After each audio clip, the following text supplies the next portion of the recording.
Bom dia, pessoal, tudo bem? Hoje nós começamos o Filochordata.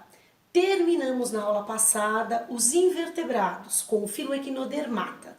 Então agora começamos os cordados, onde estão incluídos alguns animais que vocês já conhecem com certeza. Peixes, anfíbios, mamíferos, como o próprio homem, né? Então agora fica um pouquinho mais fácil vocês entenderem tudo isso. São animais que vocês estão acostumados a ver. Só esse início que ainda traz alguns nomes um pouquinho diferentes, alguns animais novos para vocês, tá bom? Vamos lá?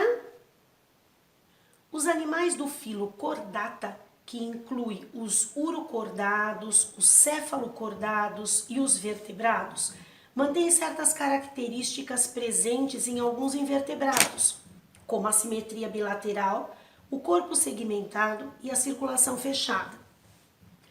Com os equinodermos, apresentam em comum a deuterostomia, mas o grupo possui outras características exclusivas, que às vezes estão presentes apenas em algum estágio do ciclo de vida, como na fase embrionária. Veja a seguir algumas dessas características.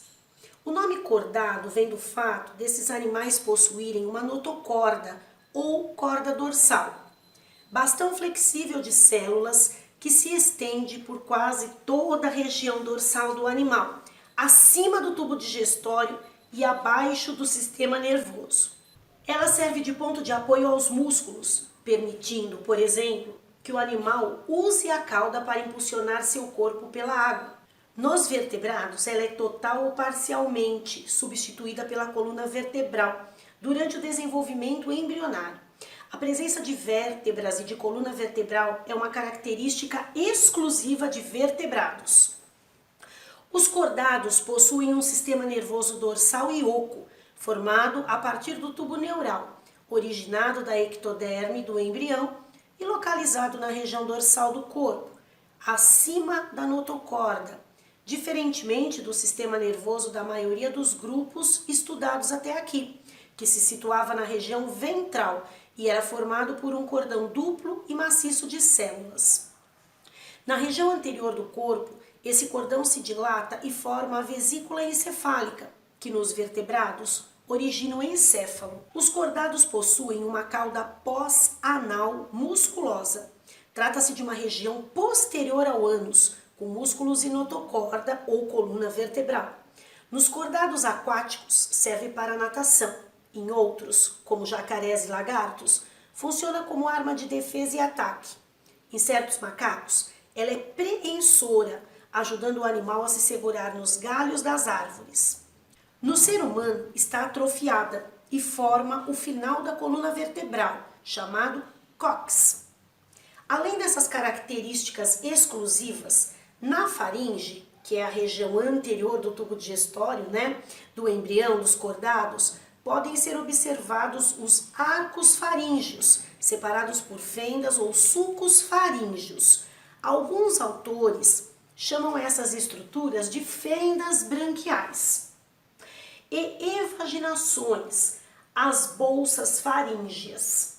Nos peixes, os arcos e as fendas faríngeas persistem no adulto e participam da respiração. A água que entra pela boca passa pelas brânquias e sai pelas fendas faríngeas. Em outros vertebrados, répteis, aves e mamíferos, esses arcos e fendas originam outras estruturas, como a tuba auditiva, na orelha, e a função respiratória exercida pelos pulmões. A assídia e o anfioxo possuem um sulco ciliado na faringe, chamado endóstilo. Eles secretam muco que ajuda o animal a capturar partículas de alimento. Na larva da lampreia, um vertebrado, também há um endóstilo, que durante a metamorfose origina a glândula tireoide. Há evidências de que o endóstilo e a tireoide das lampreias são homólogos às tireoides dos outros vertebrados.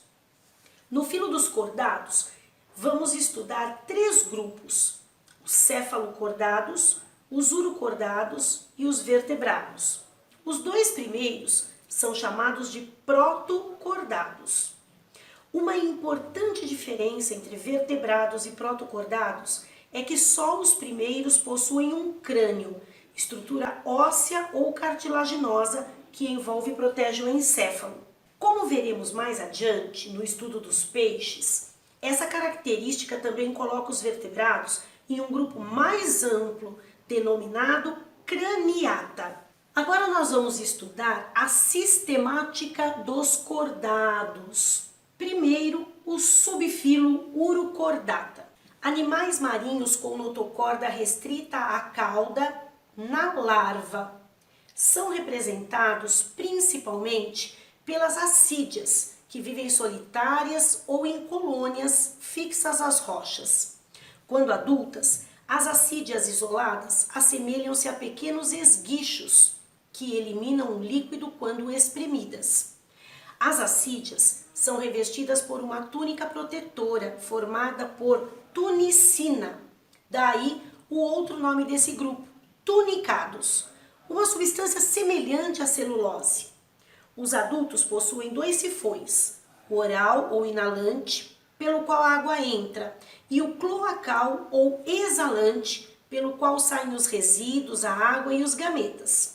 O alimento, sendo o principal o plâncton, é retido pelas fendas faríngeas, porque são animais filtradores, encaminhado ao estômago e depois ao intestino. A assídia é hermafrodita, com fecundação externa, mas também pode realizar reprodução assexuada por brotamento, originando as colônias. Sua larva natante apresenta todas as características típicas do filo dos cordados: tubo nervoso dorsal, fendas faríngeas, notocorda, coração ventral e cauda. Ela é muito semelhante ao anfioxo e à larva das lampreias, que é uma classe mais simples de vertebrados, o que evidencia o parentesco dos protocordados com os vertebrados. Quando atinge o estado adulto, a assídia se fixa ao substrato, a cauda regride e desaparecem a notocorda e grande parte do tubo nervoso, que ficavam nessa região. Agora é a vez do subfilo Cephalocordata. São representados pelo anfioxo, cujo corpo, quase transparente, apresenta a forma de uma lança de 2 pontas. É um animal exclusivamente marinho, vive em águas rasas em geral, com a parte posterior enterrada na areia, nadando por curtos períodos de tempo.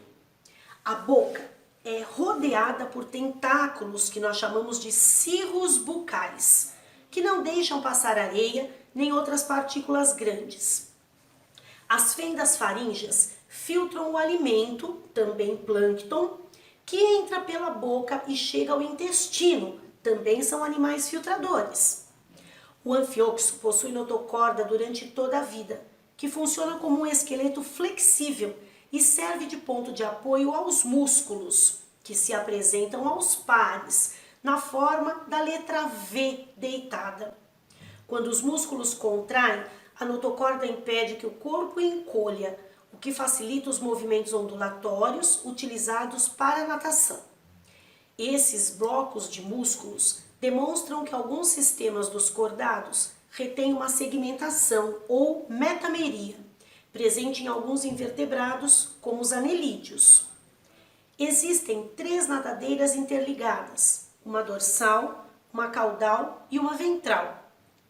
Nas fendas faríngeas ocorre a hematose, troca de gás carbônico e oxigênio. A circulação é feita por um sistema fechado, com vasos contráteis que impulsionam o sangue.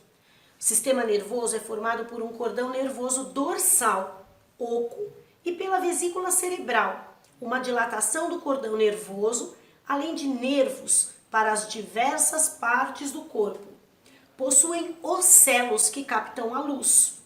Os sexos são separados e as gônadas liberam os gametas na cavidade atrial. Depois, os gametas são eliminados pelo poro atrial. A fecundação ocorre na água e o desenvolvimento é indireto. Agora, o subfilo Craniata. O termo vertebrado foi por muito tempo relacionado à presença da característica mais marcante nesse grupo animal, a coluna vertebral. Entretanto, dois grupos animais classificados como vertebrados não apresentam vértebras, apenas crânio. Assim, a denominação correta e fiel ao grupo, de acordo com o que realmente todos eles têm, é a nomenclatura craniata. Os craniados constituem o maior grupo de cordados, com aproximadamente 45 mil espécies conhecidas. Podem atingir tamanhos maiores em virtude da presença do endoesqueleto, constituído de caixa craniana, vértebras e ossos. Os craniados são divididos em dois grupos. Agnata são aqueles que não possuem mandíbula. Gnatostomatas são aqueles que possuem mandíbula ou boca. Agora, vamos estudar um pouquinho sobre os agnatos. São representados pelas lampreias, que vivem tanto no mar como em água doce, e pelas feiticeiras, também conhecidas como peixes-bruxas, exclusivamente marinhas. Destituídos de maxilar, possuem uma boca circular sugadora, daí o nome do grupo, ciclostomatos.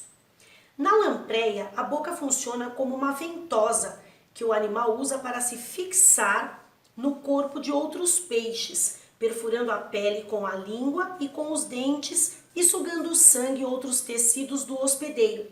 Portanto, ele é chamado de ectoparasita.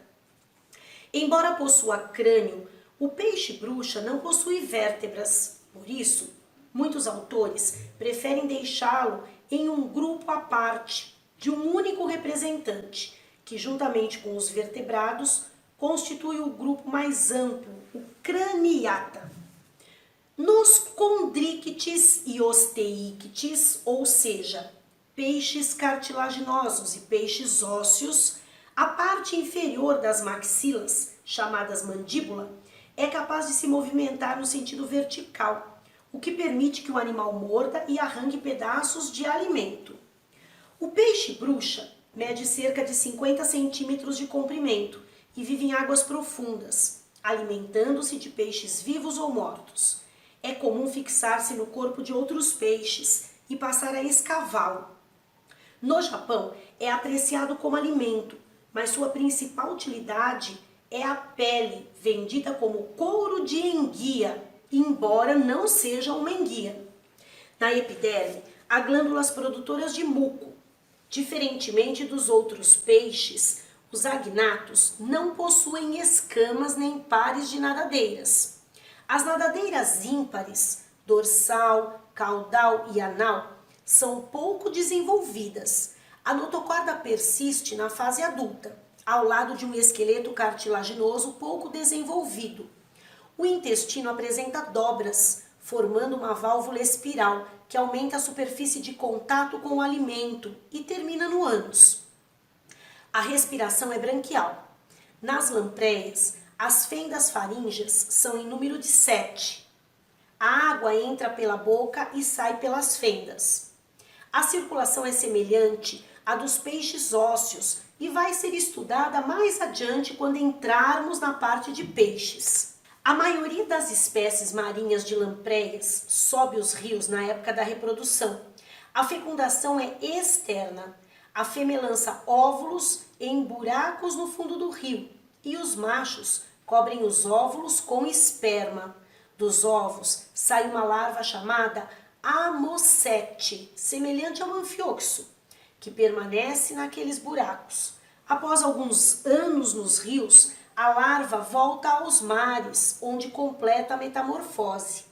As feiticeiras são hermafroditas, com fecundação cruzada, ovíparas e não apresentam fase larval. Bem, chegamos ao fim dessa primeira parte, certo? Agora nós vamos começar os peixes, os anfíbios, os répteis, as aves e os mamíferos, que são animais mais comuns aí para vocês. Ok, pessoal? Leiam o LIP, vejam se vocês têm dúvida de alguma coisa, tirem comigo nas aulas ao vivo ou então pelo Skype. Ok, pessoal? Um beijo, tchau, tchau.